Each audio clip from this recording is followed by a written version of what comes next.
Ready for another class. Boy, the semester's going quick. We're getting close to the end here. What, 2 more weeks after this week, I think it is, something like that. Anyhow, it's probably a hectic time for you. Let's talk about some things that are going to be critical today for anybody who's in another country for more than a period of tourism, even for tourists. You every now and then you read about some tourist getting in big trouble in some other country. And what I want to talk to you about today is the relationship you'll have with the officials in the country that you are in, and then the relationship you will have with the official religion in the country that you are in. Now, the vast majority of the countries in the world, the primary religion is usually the official religion. Now, there are very few countries that are totally secular and that have no established religion. Probably European and American, and that's the United States, that's just about it. Even in Europe, there's sort of a quasi-official religion in the sense that the Lutheran Church in Germany, as I understand it, gets money from the tax roll to support their church buildings and things of that nature. So in most places of the world, the predominant religion will be the official religion. And so you have to take that into consideration. That's why I've kind of lumped these two things together, because one will usually affect the other, or one can affect the other. Now, the relationship with the national government is one that would seem to be pretty straightforward. Just go there and obey the law and do what you're supposed to do, and everything will be okay. And most of the time, that's okay. There are some times when it gets a lot more complicated than that. Again, I'll start out with a story. I like to illustrate things with real-life stories.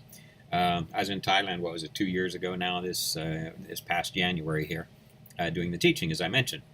And while I was there in Thailand, of course, I'm doing my stuff and all that, going around with the missionaries that are there, that kind of thing. But they have a lot of tourists that go to Thailand, especially European. For some reason, Europeans like to spend all day in an airplane, go to Thailand and get sunburned on the beach or whatever. So they could go right down to the Mediterranean and do the same thing, but I guess they'd like to spend all day in airplanes and kill themselves to go to vacation. So there's this British guy, and he's over there on vacation. And he had been on the beach all day, and that night he goes out partying, and he's drinking and everything, and he gets pretty drunk, apparently. Well, they have these laws that are very strict on any criticism of the king. And they have pictures of that guy all over the place. Now, I was there the previous king. He's passed away, and his son is now taking over. But the previous king was just absolutely respected and adored by the people. Honestly, it was, you could see it. They just thought the word out. So many of the houses, you'd walk down the streets of residential sections, and outside their house, they'd have a great big portrait of the king up on like a pedestal type thing. So that was common. You'd see the pictures of him on the street, posters on the wall, all that.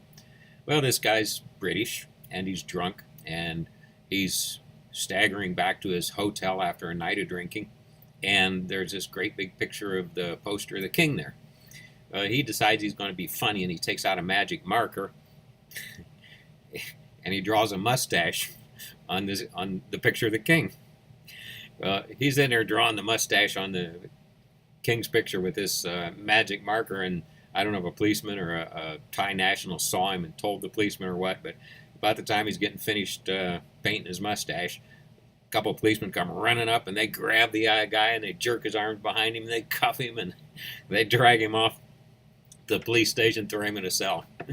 The next morning he wakes up and got a hangover and all that. What am I doing in here? Well, pretty soon somebody comes in and says, well, you're here for defacing the portrait of the king, and that's a violation of the law and all that kind of stuff, and all. And, well, it turns out here they gave this guy like 20 years for drawing a mustache on a portrait of the king. Well, after about 4 or 5 months, from what I heard later, I'd left the country by then, of course, and so I kind of followed the case because it caught my attention. And a couple months, I think it was 4 months later, he spent like 4 months in jail. And then after that, the king pardoned him, and of course he apologized profusely. I'm sure that was part of the plea deal or whatever. And they don't want to get in too bad a shape with their tourists and everything, so they don't want to have this tourist sitting every 20 years for something like that. But at the same time, they wanted to make it clear they weren't going to tolerate that. Now, in Europe and in the United States, if we saw a picture of a politician on the wall, a poster or whatever, and we drew a mustache on this person, a guy, I could do it on a lady too, but draw the mustache on him, nothing would happen. Nobody would care. Probably most people would think it was funny, smile or laugh or whatever.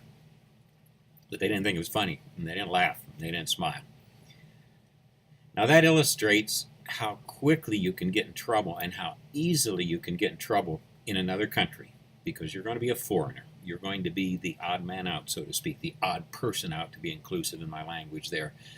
You're not one of them. And they don't take kindly to foreigners coming over and violating their customs and their laws and everything else. So what do? Well, if there's already people in the country, you do your best to talk to them, find out what the norms are, what, as I mentioned, with customs and everything else. Talk to people, ask people. If you have friends in the local community, which hopefully you're developing pretty quickly. Remember, I talked about buying your stuff locally so you can start making friends there. Ask them. You'll probably have to get some sort of a resident ID card, something like that, or permission to stay more than the 2 weeks or month or whatever that a tourist is allowed to stay. You'll have to be doing all that paperwork, and you simply go to office to office to office until you get it all done. Now, I do that in Colombia, and every time I've got to renew it, it takes me like a week to do it. And I'm up in Bogota, and you can't just go to this office and say, okay, here, I'll get my new ID card, it's done. They don't do it that way there. So you go in here, and you go there like at 5 o'clock in the morning, you get in line, and already the line's couple of blocks long. So you get there and you stand in line, and they open up. I think it's 9 o'clock there. So by 9 o'clock they open up. Everybody kind of rushes in, pushes in. There's people trying to cut in the line, of course. And you get in there and you go up to this little window and you say, "Okay, what are you here for?" "I'm here for this." "Okay, got your form filled out?" "Yeah, I filled out the form. I got it off the internet or picked it up the other day or whatever. Got it all filled out. Here it is." "Okay." They take it and stamp it and look at it and sign it. And they go over here and you might have to take your picture or whatever. And then they'll say, "Okay, come back in 3 days." "Okay, come back 3 days." You go to this other office. "Okay, here's your paper, your form, signed everything." And now you got to take it over to the bank over here and you got to pay the fee. Or you pay it right there, whatever the case is. Originally, you passed them a few bucks, and some of it went in their pocket, and some of it went in the till. But now it's pretty formal, so you go to the bank and deposit. Okay, you get that deposit and everything. You can come back and say, "Okay, now here's this thing, or I paid this thing." "Okay, now you got to go upstairs and get your fingerprints and your picture and all that." "Well, you've taken my fingerprints, my picture umpteen times. All right, no, got to do it again." "Okay, go upstairs and you got to sit down and smile for another picture." They get your picture. I suppose they want to keep it up to date. Get your fingerprints again. I suppose, I don't know, maybe people mutilate their fingers or something and change their fingerprints. But anyhow, I get new fingerprints, so they take those and put them all down. All right, so get that. There goes that paperwork in. "Okay, come back 2 or 3 days again." "Okay, come back 2 or 3 days. And then, okay, now you take all these papers together from all these different offices, and you go down, you eradicate them, or you register them in this office down there. Okay, take them all down, put them in. They give you a little number and a receipt. Come back in 2 weeks, and your form will be ready if you're approved." All right, so you go, and a couple weeks later, you come back up, same thing. You have 5 o'clock in the morning. You got to go stand in line. You got to get your little ticket thing out. You got to sit there and you go to the window you're supposed to go to, and you get in line there, and you go up, and if it's all done, there's your card. So you spend about 5 days or 10 days, 5 to 10 days doing the original paperwork. Then you got to go back to the capital and do it. It's all got to be done in the capital. You can't do it in the city you live in. We live in a town of 500,000 people, but you can't do anything there. You always got to go up to the capital and do everything. So with that, it's just simply difficult to live in another country, and it's going to take time, and it's not efficient, and it's not fast, and that's part of life. So you just simply have to get to the point where you chill. You're relaxed. You say, "Okay, got to do this in 2 weeks. That's just part of life here." There's a book I used to require for reading. I don't do it anymore. I probably ought to put it on the suggested list. It's called "I Heard the Owl Call My Name." And it's about this Anglican missionary working with the Indians in the northwest of Colombia, it's British Columbia, northwest of Canada over there. And as he's working there, he's sitting there just going about the daily routine, and got to do this and he's got to do that. And he says, "Suddenly I realized it takes a lot of time to just live." And that's the way it is in most countries of the world. The ability to do things by mail, to do them quickly and rapidly, to move fast through stuff, that just isn't part of the way things are done there. It's inefficient. Many times there's corruption you have to deal with, all of those types of things. And you have no choice but to learn what the laws are that are going to apply to you, and to make every effort to keep them up to date and in line and have your documents and your paperwork done. Now, I've done that in a lot of areas in Colombia, and if I had not, you wouldn't do it. There's always police checkpoints here, there, and they got to check everything out. Man, just any little thing, and off you go. So you need to be very, very careful about keeping in good stead with them. Now, in Thailand, while I was over there again, I found out something else that I thought was fascinating. A missionary kid who had grown up in the country and should have known better. Gone out of the country once, and he come back in. He'd grown up there. He had permanent resident status, all that kind of stuff, and everything. And he's there, and some local official is hassling him. Well, he's an American, and he's getting frustrated with this, and he's getting tired of it, and he puts up with it for a little while, and finally they just, push him to apparently what his limit was, and he gets mad, and he starts yelling at the guy and insulting him and all that, and saying, "Give me my paperwork, get me out of here," all this kind of stuff. And the guy looks at him and rejected, and they put him on a plane back out of the country. He didn't get in. He had permanent residence, everything. And some little local guy who was probably just hassling because he didn't like Americans, because he'd had a run-in with one at one time or another, was pushing his buttons. And this guy let it happen. And they deported him. He left. Well, he tried to come back in a couple weeks later, of course, and he's humbled down a little bit and trying to be nice and friendly and all. And they just said, "Nope, you are a persona non grata. You can never return to Thailand as a resident." And he was out. He lost it. He'd grown up there. He had permanent resident status from the time he was a child.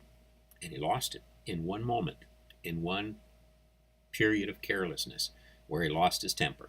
And so now he can go back into Thailand only as a tourist and only as a visitor, only for 2-3 weeks at a time, whatever they permit for tourists over there. That's the reason you just have to be so very, very careful and just watch yourself. Be patient, smile, don't get worked up about anything, be friendly, be courteous, and do whatever you have to do. That's the only way you'll survive in a country like Colombia or Thailand or many of the other places in the world. Now, the other part of this is the official religion. And in most countries, that is, as I say, the predominant religion, and it is often, very typically, an officially recognized and approved and fostered religion. In Thailand is Buddhism. The king is Buddhism. He's the one who sort of takes care of Buddhism in the country and protects it and encourages it and all that kind of stuff. He's always seen as sort of like the high priest of Buddhism, that type of thing. In Colombia, it was Roman Catholicism, but very much a medieval form of Roman Catholicism, very idolatrous, very much given to little ritualistic things that you do to get favors from, this saint or that saint, the demigods that they have and all that. But clear up until 1994, that's not that long ago, really, 1994, it was the official religion in the country. It was illegal to speak bad about the Catholic Church. It was illegal to actively be out trying to convert people from Catholicism to any other religion, and they saw any kind of a Protestant religion as a different religion, and all of those kinds of things. In fact, in Colombia, clear up until the mid-60s, there was officially sanctioned persecution. A person would be killed if they just became an evangelical and it got known. And so, as a result, there were very few evangelical Christians there. It was very dangerous to be one. There were sections of the country that were more tolerant, and that's where those who had become evangelical had fled and were kind of living at that time. 1964, with the Second Vatican Council, they officially called an end to the Holy Roman Inquisition and ordered that the official persecution stop. Well, it still continued in sort of a non-official manner. And when we were first in Colombia, it was very common to be stoned if you were having an outdoor service, a baptism or something like that. Very common to have the priest come down with the schoolboys and throw rocks at the church building and break all the windows and things of that nature. You couldn't go to the police. There's nothing you could do. You just had to put up with it and all. Well, after it changed, it became much more flexible, and all the Catholicism was no longer the official religion, although it still does have a favored status. It's not legally protected the way it was. So with the official religion, how do you get along? Well, for one thing, be friendly and courteous. Remember I mentioned I talked to that priest out in the jungle when I was first out there, and I got to the point where I was sort of friends with him. He'd see me out and say, "Hey, come drink a coffee or a Coke or whatever," and I'd sit down and chat with him for a while, and he'd always want to talk politics, and I'd usually try and joke about it and not get drawn into a political debate with him because he was very Marxist. And that's kind of what you have to do. You have to be friendly, you have to be courteous, you have to be respectful, and yet at the same time, you have to remain clearly a Christian. You don't want to become one of them, at least I hope you don't. At the same time, you cannot get along if you are openly antagonistic to them. Now, that doesn't mean you can't discuss doctrine with somebody. That doesn't mean you can't teach the Bible, but you can't sit there and say, teach the Bible, and in the process say, in my example, the Catholic Church. When I was a kid growing up, I read these books, and they said, the Pope's the Antichrist. Rome is Babylon of the apocalypse of, Revelation. And I'd absorb some of that. Who knows? But if I'd gone to Colombia and started saying, the Pope's the Antichrist, I'd have been out of that country quicker than I ever got off the plane to get in. That's for sure. So I started becoming friends with the priest, and I'd talk to him, and I would discuss religion with him, and I'd discuss the Bible with him, and I'd discuss doctrine with him. And as long as I did it in a friendly manner, in a courteous manner, and in an inquisitive manner, they were okay with it. And they would talk to me. They would tell me what they believed. They would listen to me. We'd have a good dialogue. We'd go back and forth, and it worked out, quite well. So I conscientiously tried to be courteous. I conscientiously tried to be friendly. I tried to be respectful, and I tried to be inquisitive about it. Now, I was always careful. I had my very clear biblical beliefs, and I am not in any way suggesting you compromise those. I hope you don't. Hope you don't ever get taken in by the local religion, whatever it is. I mean, you're there to share something better, which is Jesus Christ and all. But you have to do it in such a way that is going to open doors and not get them slammed in your face. And that's the way you deal with the local religion, much the same way you have to deal with these local officials. And in that way, you can often calm down, any persecution that's there. They might not be thrilled that you're there, but at least they won't be actively trying to get you expelled. Now, I realize there's extremes, such in a Muslim country, where that's not even possible. You have to be maybe extremely low-key and private if it's an officially Muslim country. But in the normal countries of the world, you will be able to be there and exist if you do not exacerbate the situation through accusations, through name-calling, through attacking or being seen as attacking that local religion. And in that way, again, that goes all right back to my thesis that we are citizens of heaven and not citizens of this earth. We have no rights. In fact, there's a book called We Have No Rights at one time for missionaries. Pretty good book, actually. It's kind of outdated. I don't think you can get it in print anymore. But it just said, when you go to the mission field, you have no rights anymore. And if you remember that, your rights are in heaven with the Lord Jesus Christ. You'll do okay. All right. Have a good day, and we'll talk to you in the next class.